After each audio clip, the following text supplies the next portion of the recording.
Hello friends, welcome to our channel. और आज की कक्षा में हम जो बात करने वाले हैं छत्तीसगढ़ मुख्य परीक्षा, छत्तीसगढ़ सीजीपीएससी की जो मुख्य परीक्षा है उसके प्रश्न पत्र क्रमांक 7। और प्रश्न पत्र क्रमांक 7 का ये भाग 1 है। और भाग 1 का जो लास्ट टॉपिक है भ्रष्टाचार निवारण अधिनियम 1988, प्रिवेंशन ऑफ करप्शन एक्ट 1988 पर आज की कक्षा में हम बातचीत करने वाले। ठीक है, तो लिख लेते हैं प्रश्न पत्र क्रमांक हमारा 7 है। और इस पेपर की आज से हमारा, ठीक है, इस पेपर का जो आज से हमारा नया बैच भी लॉन्च हो रहा है, तो इस बैच की क्वेरी के लिए, ठीक है, हमारे पास एक फोन नंबर है जिस पर आपको क्वेरी करना है 7470721557 पर। ठीक है, कोई भी आपकी क्वेरी हो तो आप इस नंबर पे डायरेक्ट कांटेक्ट कर सकते हैं और अपनी क्वेरी कर सकते हैं। ठीक है, तो आइए शुरू कर लेते हैं। ठीक है, आज के हमारे टॉपिक को, आज का जो हमारा मुख्य विषय, मुख्य टॉपिक है उसका नाम है भ्रष्टाचार, भ्रष्टाचार निवारण अधिनियम 1988, प्रिवेंशन ऑफ करप्शन एक्ट 1988 को समझने से पहले हम लोग सबसे पहले बात कर लेते करप्शन की या फिर भ्रष्टाचार। तो भ्रष्टाचार किसे कहेंगे? तो भ्रष्टाचार का अर्थ भ्रष्ट आचरण से। भ्रष्टाचार के अर्थ की अगर हम लोग बात करें तो भ्रष्ट आचरण से। और अगर बात करें किसके भ्रष्ट आचरण से है तो आप ये समझिए किसी लोक सेवक के भ्रष्ट आचरण से। तो कोई लोक सेवक यदि अनैतिक, और यदि कोई लोक सेवक अनैतिक और विधि के प्रतिकूल आचरण करता है तो इसी लोक सेवक के आचरण को भ्रष्टाचार कहा जाता है। लोक सेवक के व्यवहार को भ्रष्टाचार कहा जाता है। भ्रष्टाचार की जो शुरुआत है वो सभी के घर से होती है, आप सबके, हमारे घर से होती है। एग्जाम्पल के तौर पर यदि हम देखें तो जब कोई छोटा बच्चा होता है और किसी छोटे बच्चे को हम किसी सामान को लाने के लिए, ठीक है, कुछ मंगाने के लिए कहते हैं तो हम उसको एक निश्चित अमाउंट देते हैं। और एक अमाउंट देते जब है हम लोग, तो हम लोग क्या कहते हैं कि ये सामान लेके आना, इतना अमाउंट हो, तो बच्चे क्या करता है, हमको मना कर देता है। लेकिन जब हम कुछ एक्स्ट्रा अमाउंट उसको देते हैं, कुछ और पैसे अगर हम लोग उसको देते हैं तो वो सामान को लाने के लिए मान जाता है। तो यही जो अतिरिक्त पैसा है यही भ्रष्टाचार। जैसे कि 5 रुपए का सामान लाया और बच्चे को दो रुपए एक्स्ट्रा दे दिए, तो ये जो 2 रुपए है वही क्या है, भ्रष्टाचार है। तो भ्रष्टाचार को ठीक से समझने के लिए, इसे परिभाषित करने के लिए यूएनओ ने, यूनाइटेड नेशन ऑर्गेनाइजेशन की महासभा ने 2003 में कहा कि भ्रष्टाचार को ठीक से परिभाषित कीजिए। तो इसे परिभाषित किया गया, इसे परिभाषित किया गया यूएनओ के कहने पर। महासभा ने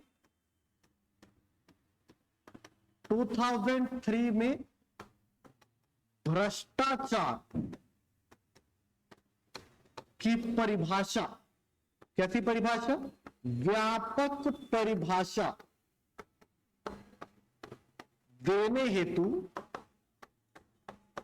समस्त देशों को कहा। तब भ्रष्टाचार की परिभाषा दी। भ्रष्टाचार की परिभाषा में बताया गया कोई ऐसा लोक सेवक जो किसी लाभ को लेने का योग्य नहीं है, ठीक है, उस लाभ की पात्रता को नहीं रखता, लेकिन फिर भी वह उस लाभ को प्राप्त करता है, ठीक है, तो यही लाभार्थी, उस लाभ को प्राप्त करने वाला व्यक्ति भ्रष्टाचारी कहलाता है। और उसके द्वारा किया गया ये जो कृत्य है वो भ्रष्टाचार कहलाता है। ठीक है, मान लीजिए मैं, ठीक है, अभी प्रधानमंत्री आवास योजना का लाभ लेने के लिए पात्र नहीं हूं, लेकिन मुझे वो लाभ दे दिया गया, तो जिसने मुझे ये लाभ दिया वो भ्रष्टाचारी कहलाएगा। जबकि, ठीक है, मेरे द्वारा लिया गया, मतलब मैं भ्रष्टाचार कर रहा हूं। ठीक है, तो ये दो चीजें होंगी। अब आप ध्यान से समझिए चीजों को, ठीक है, इसके बारे में क्या कहता है। जो भ्रष्टाचार है वो ब्रिटिश टाइम पे स्टार्ट हुआ, तो ब्रिटिश के टाइम पे इसकी शुरुआत हुई। कैसे हुई? जब ब्रिटिश भारत में आए तो भारत के उच्च वर्गों को वो अपनी तरफ रखना चाहते थे। उच्च वर्गों को अपनी तरफ रखना क्यों चाहते थे?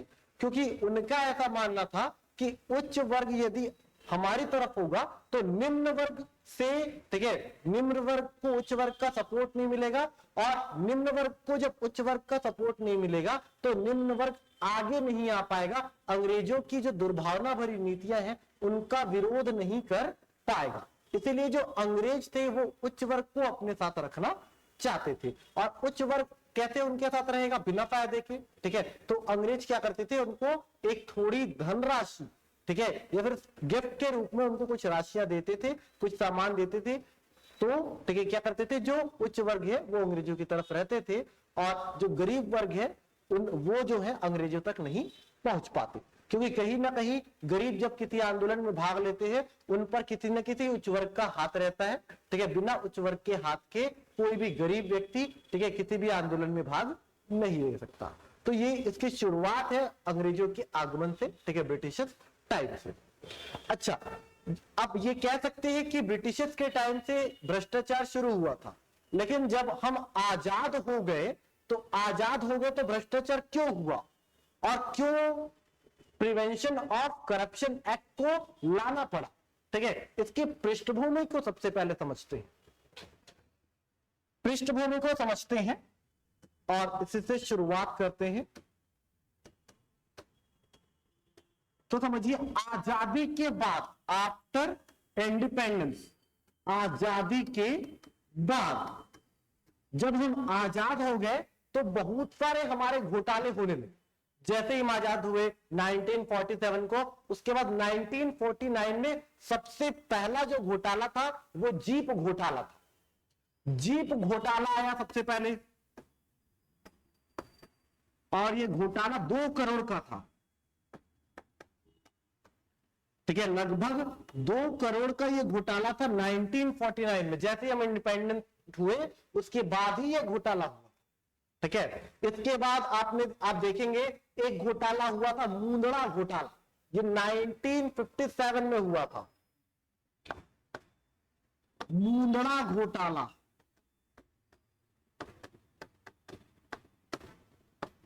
ठीक है। ये जो मुंदड़ा घोटाला था ये हुआ था 1957। इसके बाद भी घोटाले होते रहे, जैसे एक बोफोर्स तोप का घोटाला हुआ, ये 1987 में हुआ, और इसके बाद एक और घोटाला हुआ जो तेलगी घोटाला हुआ था, वो लेटेस्ट घोटाला है, ये 2001 में हुआ था, ठीक है। तो इनको आपको याद रखना है थोड़ा सा। एक बोफोर्स तोप का घोटाला था, और ये जो घोटाला है वो हुआ था 1987 में।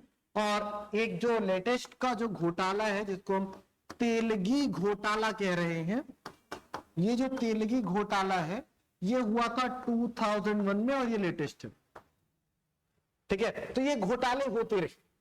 अब क्या हुआ, इस टाइम पे जब हम इंडिपेंडेंट हुए उस टाइम पे हमारे पीएम रहे थे जवाहरलाल नेहरू, और जवाहरलाल नेहरू ने इन सारी चीजों को देखा, ठीक है। पार्टी किसकी थी? तो कांग्रेस पार्टी की सरकार थी। तो कांग्रेस पार्टी की सरकार के पीएम जवाहरलाल नेहरू ने ये चीज को देखा, और उस समय हमारे होम मिनिस्टर हुआ करते थे लाल बहादुर शास्त्री जी।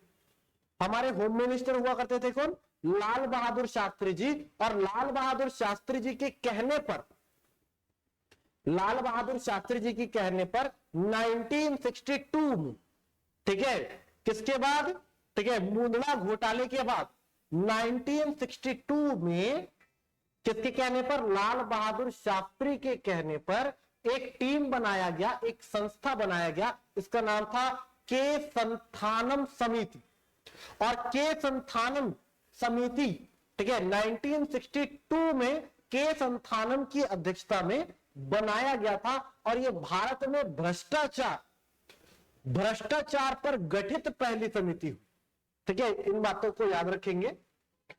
हमारे 1962 में हमारे पीएम थे, प्राइम मिनिस्टर थे जवाहरलाल नेहरू, लाल नेहरू। इस समय होम मिनिस्टर थे 1962 में, होम मिनिस्टर थे, गृह मंत्री हमारे थे, कौन थे गृह मंत्री अभी बताया हूं मैं, लाल बहादुर शास्त्री जी। लाल बहादुर शास्त्री। और ये जो लाल बहादुर शास्त्री जी हैं, इन्हीं लाल बहादुर शास्त्री के रिक्वेस्ट पर, इनके अनुशंसा पर 1962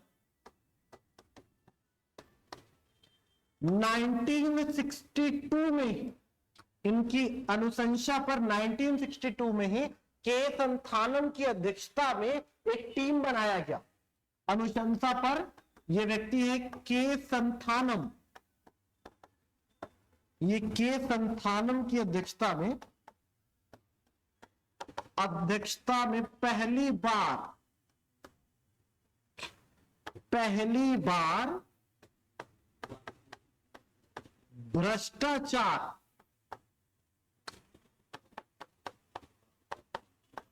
पर समिति गठित की।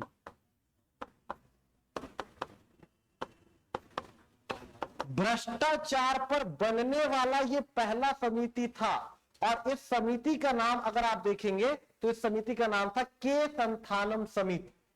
अब बात करेंगे के संथानम समिति का, तो के संथानम समिति ने अपनी रिपोर्ट, अपनी जो रिपोर्ट है के संथानम समिति ने, अगर रिपोर्ट की बात करेंगे तो रिपोर्ट इन्होंने 1963 में दिया, और 1963 के रिपोर्ट में के संथानम समिति ने बताया कि हमें एक संस्था बनाना चाहिए, और उन्होंने ऐसा करके सीबीआई, ठीक है, सेंट्रल ब्यूरो ऑफ इन्वेस्टिगेशन की स्थापना करी 1963।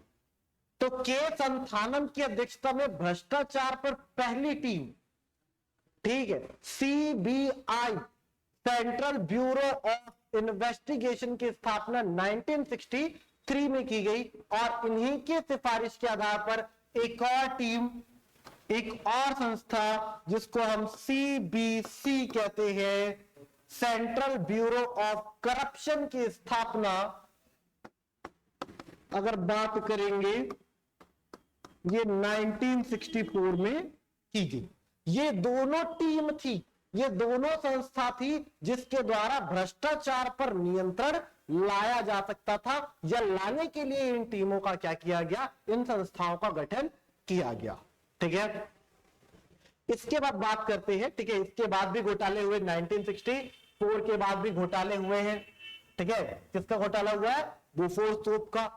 इनके आने के बाद घोटाले रुके नहीं हैं, ठीक है, घोटाले हो रहे हैं। इनका काम क्या था, घोटालों पर अंकुश लगाना, ठीक है, करप्शन को रोकना। करप्शन के लिए टीम बना दी है, ठीक है, दो टीम है हमारे पास, एक तो है सीबीआई और दूसरी टीम है सीबीसी। ठीक है, तो अगर आप देखेंगे पहली बार, ठीक है, कब भ्रष्टाचार के लिए टीम गठित की गई, कोई समिति गठित की गई, तो आपको याद रखना 1962 कौन सी समिति थी, तो के संथानम समिति थी। किसके सिफारिश पर यह गठित की गई, तो ठीक है, आपको बताना है तत्कालीन होम मिनिस्टर, तत्कालीन गृह मंत्री लाल बहादुर शास्त्री जी का नाम। और के संथानम की सिफारिश के आधार पर दो संस्थाओं का गठन किया गया, सीबीआई और सीबीसी। अगर देखा जाए सीबीआई जो है अपना रिपोर्ट सीबीसी को सौंपता है, तो सीबीआई से बड़ी संस्था है CBC, central bureau of corruption. ठीक है, इसके बाद प्रशासनिक सुधार की बातें सामने आई। ठीक है, और प्रशासनिक सुधार के लिए 1966 में मोरारजी देसाई की सरकार ने कदम उठाया। ये बीजेपी की सरकार थी। प्रशासनिक सुधार के लिए अगर हम लोग बात करें, प्रशासनिक सुधार, भ्रष्टाचार पर प्रशासनिक सुधार की अगर हम लोग बात करें, तो प्रशासनिक सुधार लाने के लिए, ठीक है, हमने पहली बार, ठीक है, क्या मोरारजी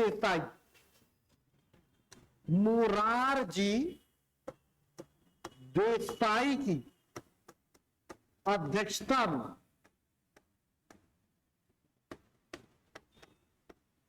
पहली बार प्रशासनिक सुधार आयोग का गठन किया गया। प्रशासनिक सुधार आयोग का गठन किया गया।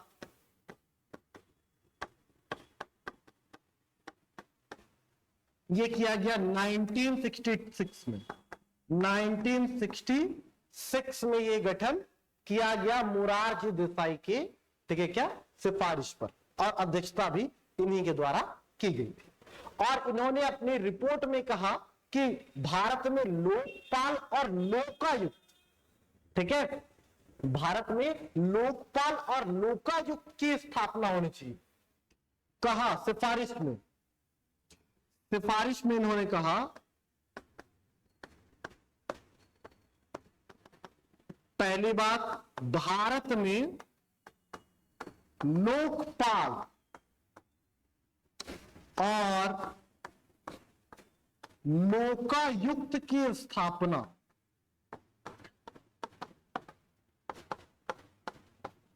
होनी चाहिए।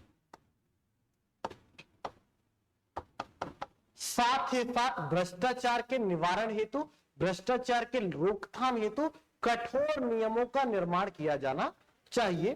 ठीक है, ये दो चीजें इनके द्वारा कही, ठीक है, याद रखिएगा। अच्छा, ये तो हो गया है, लेकिन अभी भी भ्रष्टाचार निवारण अधिनियम लागू नहीं हुआ है। भ्रष्टाचार निवारण, इतनी सारी चीजें हो रही है, इतनी सारी सीबीआई बन रहा है, सीबीसी बन रहा है, लेकिन अभी भ्रष्टाचार निवारण अधिनियम 1988 लागू नहीं हुआ है। अब इसके बाद आएगा बोफोर्स तोप का घोटाला। बोफोर्स तोप का घोटाला होगा 1987। ये सारी चीजें तो हो रही है, ठीक है, रिपोर्ट आ गया था इनका, ठीक है, केस अंथानम का, सीबीआई और सीबीसी बन गया था। इसके बाद प्रशासनिक सुधार आयोग, ठीक है क्या, मोरारजी देसाई की अध्यक्षता में बन गया था। इन्होंने लोकपाल और लोकायुक्त के क्या नियुक्ति और उनके कार्यों के बारे में कह दिया था, लेकिन अभी भी भ्रष्टाचार निवारण अधिनियम 1988 लागू नहीं हुआ था। इसके बाद बोफोर्स तोप का घोटाला हुआ, आपको याद रखना है, बोफोर्स तोप का घोटाला। और ये बोफोर्स तोप घोटाला हुआ 1988 में, और 1987 में हुआ। 1987 के इस घोटाले के बाद भ्रष्टाचार निवारण अधिनियम, इस घोटाले के बाद क्या, भ्रष्टाचार निवारण अधिनियम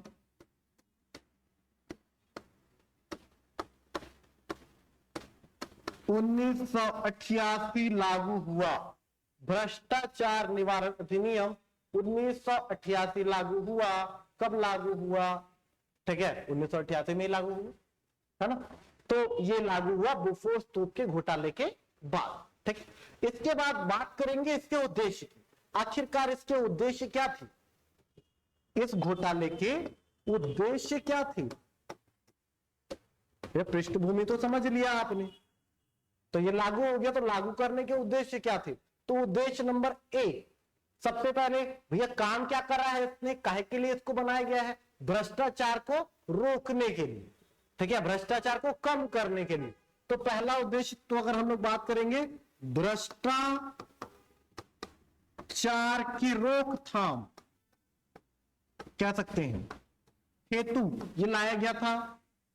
दूसरी बात क्यों लाया गया था, ट्रांसपेरेंसी हो, ठीक है, पारदर्शिता हो, किसके बीच में, ठीक है, प्रशासक और जनता के बीच में, ठीक है। अगर कह सकते हैं अभी का अगर हम लोग एग्जांपल लें, ठीक है, अभी बहुत सारे बातचीत सामने आ रहे हैं, ठीक है, सीजीपीएससी की भर्ती को लेकर, पुरानी भर्तियों को लेकर के, तो इन सब कड़ियों को दूर करने के लिए ये चीज लाया गया है, ठीक है। तो सभी सेवाओं में, हालांकि लोक सेवा में नहीं, सभी सेवाओं में, सभी सेवा कहने का मतलब राज्य सरकार के अंतर्गत आने वाली सभी सेवाएं और केंद्र सरकार के अंतर्गत आने वाली सभी सेवाएं, सभी सेवा में पारदर्शिता लाने हेतु, ये लाया गया। तीसरी बात, ठीक है, किसी को कोई भी परेशानी ना हो और सेवा संबंधी, ठीक है, जानकारी सब तक पहुंचे और सभी चीजें सुगम रूप से सभी को प्राप्त हो बिना भेदभाव किए। ठीक है, ये नहीं कि भैया तुम कलेक्टर हो तो तुम्हारे बेटे को कलेक्टर बना दिया जाए, ऐसा नहीं होगा। ठीक है, इन सभी बातों को दूर करने के लिए सेवाओं की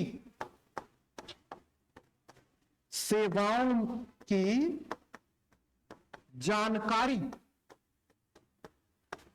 सुगम हो, इसलिए, ठीक है, सभी सेवाओं की जो जानकारी है वो सुगम हो, पारदर्शिता हो, ठीक है, और क्या, भ्रष्टाचार की रोकथाम जैसी समस्या को दूर करने के उद्देश्य से इसे लाया गया। ठीक है, अगर बात करेंगे, ठीक है, इसकी क्या स्पेशलिटी है, ठीक है, स्पेशलिटी से पहले हम लोग इसके प्रावधान को देख लेते हैं। क्या प्रावधान है? तो अगर हम लोग बात करें इसके प्रावधान की, अगर क्या करें हम लोग बात प्रावधान की करें, तो हम लोग देखेंगे इसमें 5 अध्याय हैं।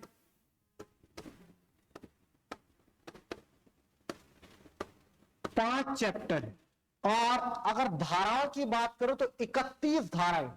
कितनी धाराएं हैं? 31 धाराएं हैं। 5 अध्याय और 31 धाराएं हैं। किसमें 31 धाराएं हैं भैया? प्रिवेंशन ऑफ करप्शन एक्ट 1988 में 5 चैप्टर हैं और 31 धाराएं हैं, 31 धाराएं हैं, जिसमें प्रावधान किया गया कि कैसे चीजें हो।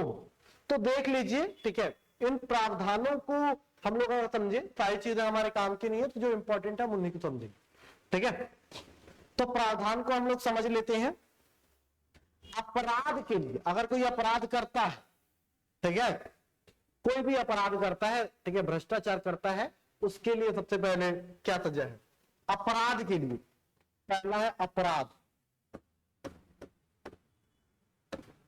करने वाले हेतु क्या?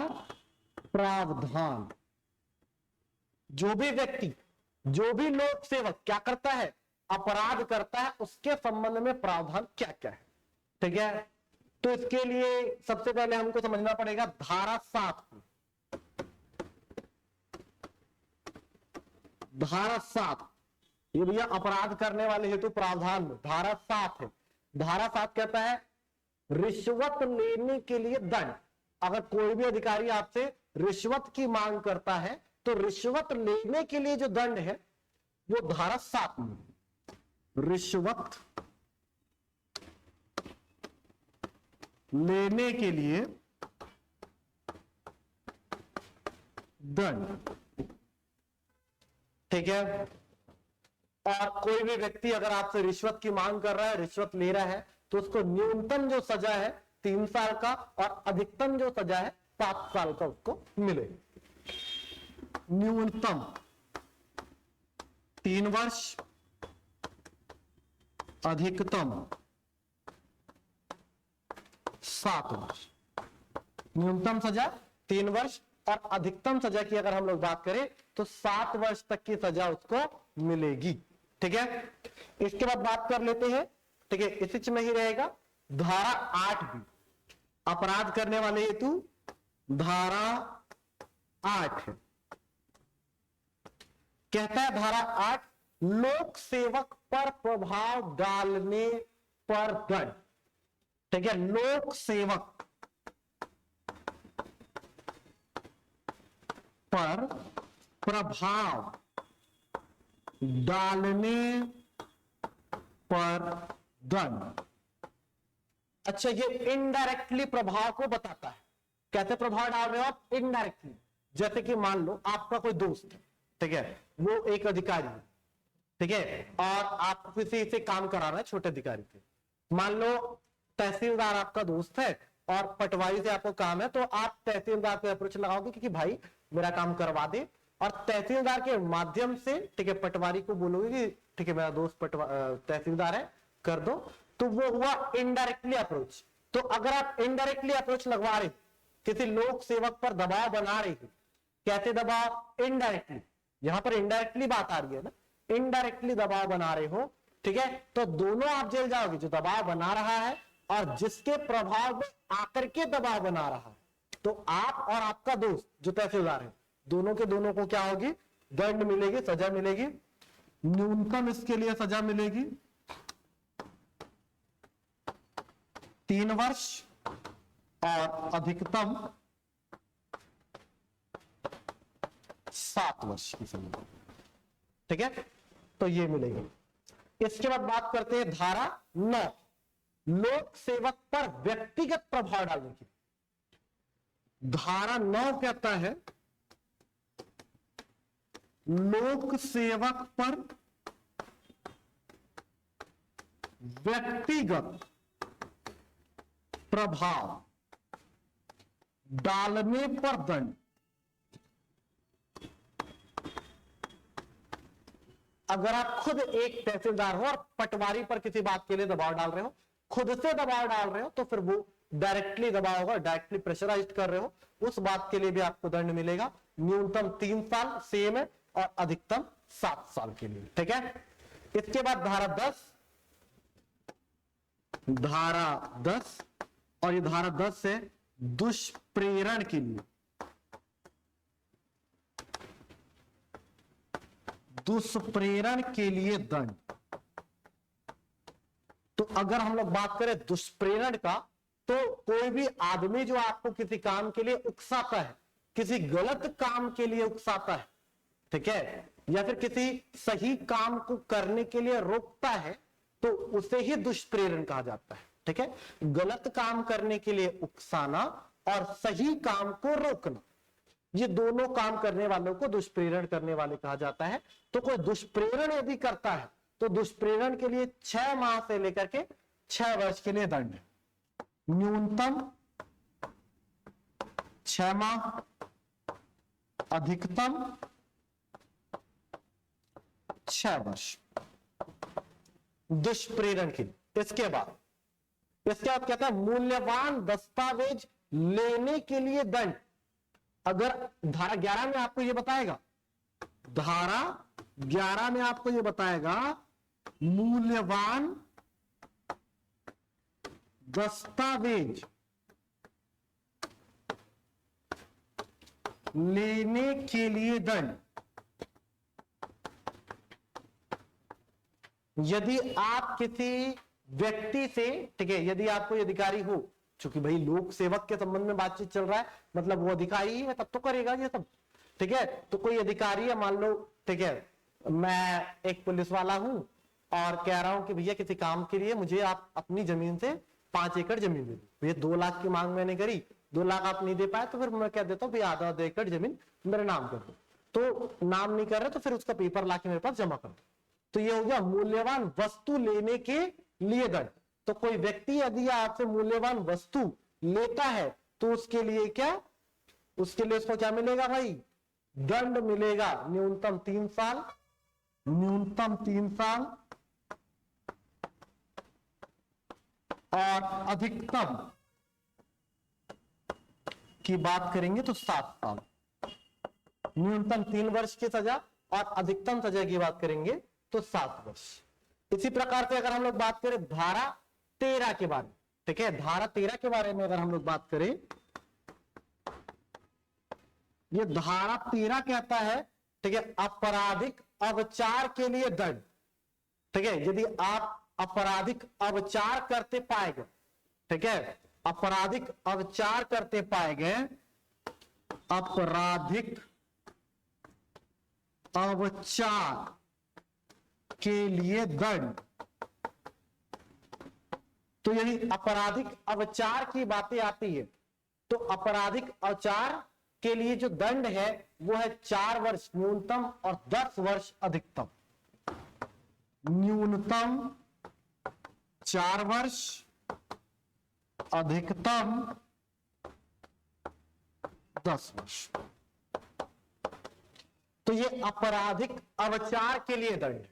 किसके लिए दंड है? आपराधिक अवचार के लिए। ठीक है, तो ये जो धारा है 5 से लेकर के 11 तक, कहां से लेकर के 7 से लेकर के 11 तक का ये धारा है, ये किसके लिए है? ये है अपराध करने वाले के लिए। जो अपराधी लोक सेवक है उसके लिए ये धारा है, उसके संबंध में इन धाराओं का प्रयोग किया जाएगा। दूसरी बात, दूसरा सेगमेंट आप समझेंगे, अगर कोई अपराध करता है तो न्यायालय इसमें क्या करेगा? अगर अपराध लोक सेवक ने कर दिया तो न्यायालय क्या करेगा? न्यायालय के कार्य, इसमें न्यायालय की क्या प्रावधान होंगे? न्यायालय से संबंधित प्रावधान। तो न्यायालय से संबंधित प्रावधान ये धारा 3 में है, ये धारा 3 में है। और धारा 3 कहता है, धारा 3 क्या कहता है? ये धारा 3 कहता है कि केंद्र सरकार भ्रष्टाचार के निवारण हेतु एक स्पेशल कोर्ट को इस्टेब्लिश कर सकता है। ये धारा 3 कहता है केंद्र सरकार चाहे तो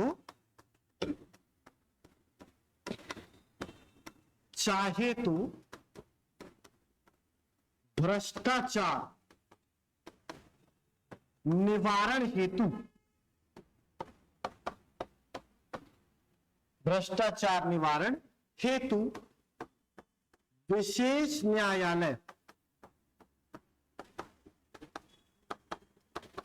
की स्थापना कर सकता है।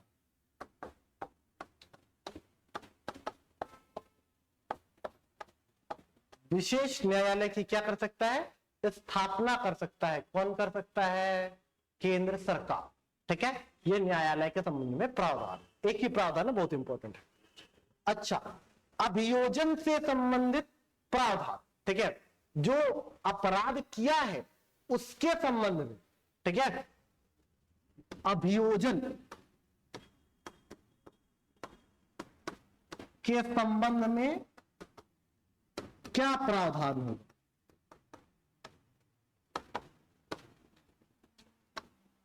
देखिए, तो यदि कोई अपराध किया है, यदि कोई अपराध किया है तो उसको तुरंत गिरफ्तार नहीं कर सकते। लोक सेवक ने क्या किया है? अपराध, कोई भी अपराध किया, रिश्वत लिया है, कुछ भी किया है। अच्छा, इसको बताया किसमें है? तो धारा 19 में इसको बताया। धारा 19 कहता है कि किसी लोक सेवक ने यदि क्या किया है, कोई अपराध किया है, उसको आप तुरंत गिरफ्तार नहीं कर सकते,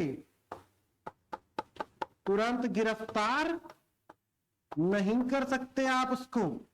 यदि आपको क्या करना है? गिरफ्तार करना है उसको, तो आपको अनुमति लेनी पड़ेगी। क्या करनी पड़ेगी? अनुमति लेनी पड़ेगी। बात समझ में आ रहा है? अगर आपको गिरफ्तार करना है तो गिरफ्तारी की अनुमति लेनी पड़ेगी। गिरफ्तारी की अनुमति, अनुमति याद रखिएगा। यदि किसी लोक सेवक ने कोई अपराध किया तो आपको उसको तुरंत गिरफ्तार करने का अधिकार नहीं है। आपको गिरफ्तार करने के लिए क्या लेना पड़ेगा? अनुमति लेना पड़ेगा। और अनुमति किसको लेना पड़ेगा? लोकपाल या फिर लोकायुक्त का। तो यदि समझ लीजिए, दो लोग हैं यहां पर, एक है लोकपाल और एक है लोक आयुक्त। दो लोग हैं यहां पर। देखिए, यदि मामला केंद्र सरकार का है, मामला किसका है? केंद्र सरकार का है। यदि मामला किसका है? केंद्र सरकार का है, तो आपको अनुमति लेना पड़ेगा किससे? लोकपाल से। और यदि किसका है? राज्य सरकार का,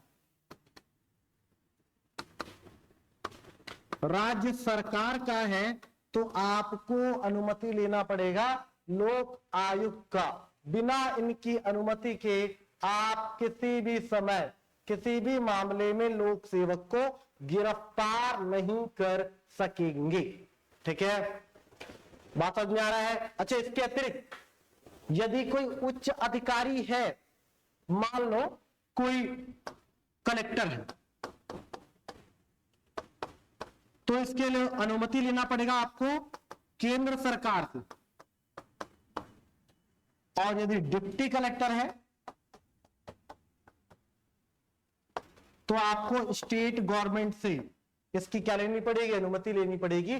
तत्पश्चात ही आप इसे क्या कर सकेंगे, गिरफ्तार कर सकेंगे। ठीक है, ये बातें आपके समझ में आ रही है, और अगर नहीं आ रही है तो फिर कमेंट बॉक्स में मुझे ठीक है टर्म को बताएं, मैं सारी चीजें फिर से समझा दूंगा। ठीक है, अब बात कर लेते हैं इस प्रावधान की विशेषता के बारे में। इस प्रावधान की क्या विशेषता है, ये तो प्रावधान आपने देख लिया, विशेषता क्या विशेषता है इस प्रावधान की, इसकी बातचीत हम लोग कर लेते हैं। तो विशेषता पहली जो इसकी विशेषता है कि ये एक तो क्या है, त्वरित विचार के लिए न्यायालय की व्यवस्था करता है। त्वरित विचार हेतु न्यायालय की व्यवस्था।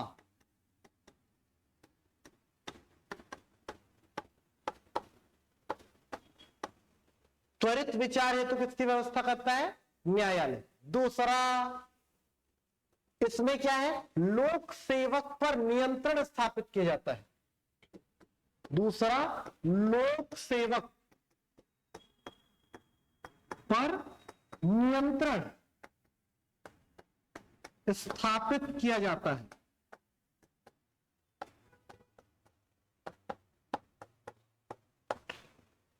लोक सेवक पर नियंत्रण स्थापित किया जाता है। ठीक है, और तीसरा, यह आपराधिक अवचार या रिश्वत को क्या करता है, परिभाषित करता है। तीसरा इंपॉर्टेंट बात है, यह आपराधिक अवचार या रिश्वत को परिभाषित करता है।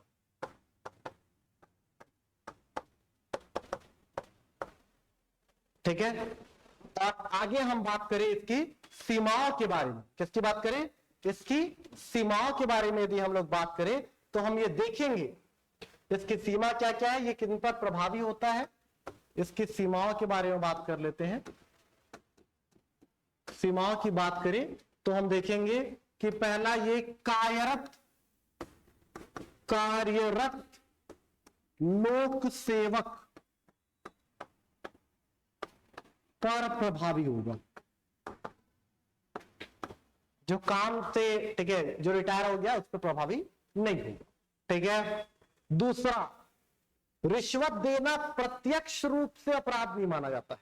ठीक है, रिश्वत देना जो है वो प्रत्यक्ष रूप से अपराध नहीं माना जाता है। और भ्रष्टाचार की हमारे पास व्यापक परिभाषा नहीं, इसकी सीमा है। भ्रष्टाचार की हमारे पास व्यापक परिभाषा नहीं है, संकुचित परिभाषा है। भ्रष्टाचार की संकुचित परिभाषा है। ठीक है, तो ये इसकी सीमा है। ठीक है, तो ये चीजें किसके लिए है, किसके लिए है, भ्रष्टाचार के लिए। और ये भ्रष्टाचार से संबंधित प्रावधान। अगर हम लोग बात करें निष्कर्ष की, तो निष्कर्ष में हम देखेंगे, ठीक है, क्या नागरिकों को ठीक ढंग मतलब जो लोक सेवक है उनको ईमानदार बनाने के लिए, सत्यनिष्ठ बनाने के लिए, ठीक है, क्या किया गया है, इस एक्ट को प्रिवेंशन ऑफ करप्शन एक्ट 1988 को लाया गया है। तो ये तो 1988 का प्रिवेंशन ऑफ करप्शन एक्ट हो गया। आज के लिए इतना ही, मिलेंगे अगली वीडियो में। Thank you.